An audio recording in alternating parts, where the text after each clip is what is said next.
Hello, today I'm going to be reviewing the SU57.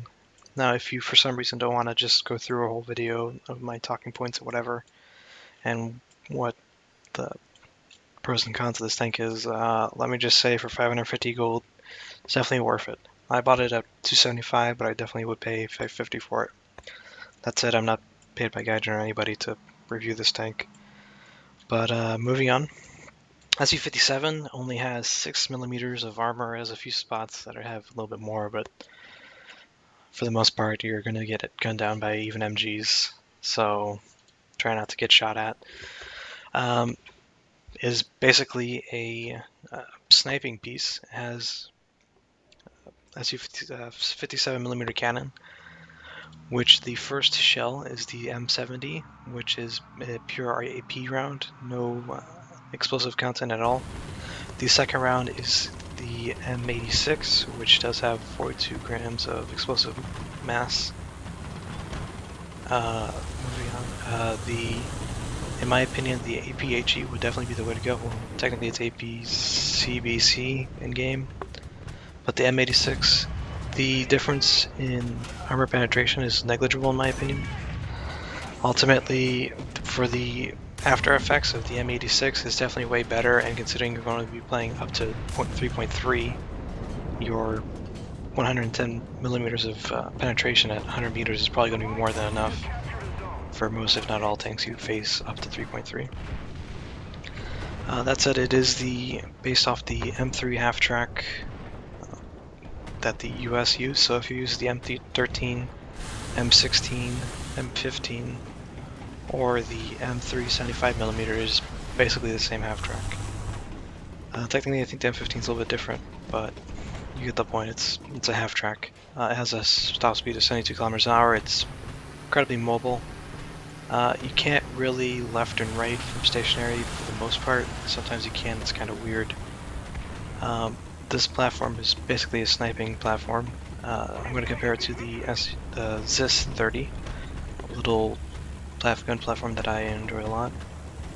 It's not a gun platform, but you know. It has, unfortunately, less gun depression, but seeing how it's Russians, if you are new to the Russian line and you want to get a premium, that's tier 1.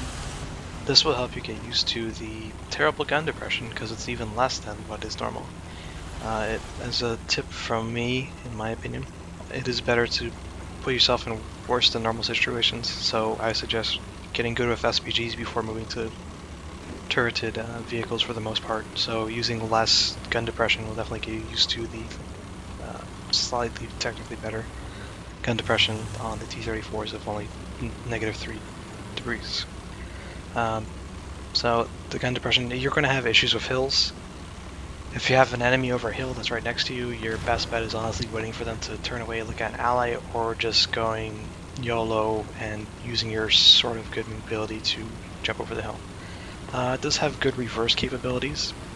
I believe it's 16 kilometers backwards, maybe a little bit less, maybe a little bit more, but it's able to go really quickly, likely due to the tracks on the back. It can't go over very steep inclinations. It can only go 19 degrees of a slope. So if you're trying to go up a large hill, you might have issues. Another good thing about this tank compared to the ZIS 30 is that the crew is spaced out. As you'll see at some point, the loader is offset to more the right of the gun itself. So this means that in a situation where you get shot, unless you're ammo racked, which I haven't really had happen, I don't recall it anyways, you're basically going to be down to 2 or 3 crew at most, or you'll only be killed, only 1 or 2 at a time will be killed due to their spacing, which is, in my opinion, really great. In my opinion, this would be great for a US premium as well, or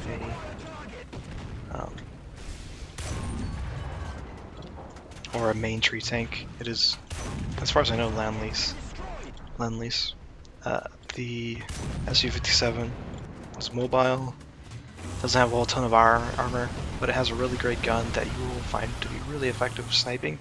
However, if you find yourself in situations where you do need to get up and close, this thing can do you pretty well as long as you keep the front of your truck pointed at the enemy.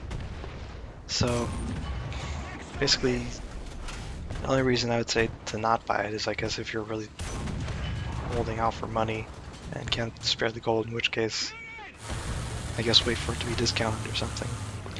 But yeah, it's definitely a nice little tier 1 premium. That's definitely really good for what it is. And with an ace crew, that 4-second reload rate will mean that you're pumping out rounds at a really decent rate. Like, I mean, if you do end up facing something you don't pen immediately or you don't kill immediately, which you don't get a whole ton of one-shot kills, but if you get like a Panzer IV and you accidentally, well not accidentally, but if you only get like the turret or something, you usually won't one hit to kill because you only kill the turret, you can usually get that second shot into the body of the tank really quickly. Not suggesting the body of the tank first, but situations happen. So yeah, it's a pretty simple basic review. I'm gonna leave some gameplay up behind to watch so you guys can see how it performs in game. I hope you enjoyed this review. If you have any questions or comments, and have a good day.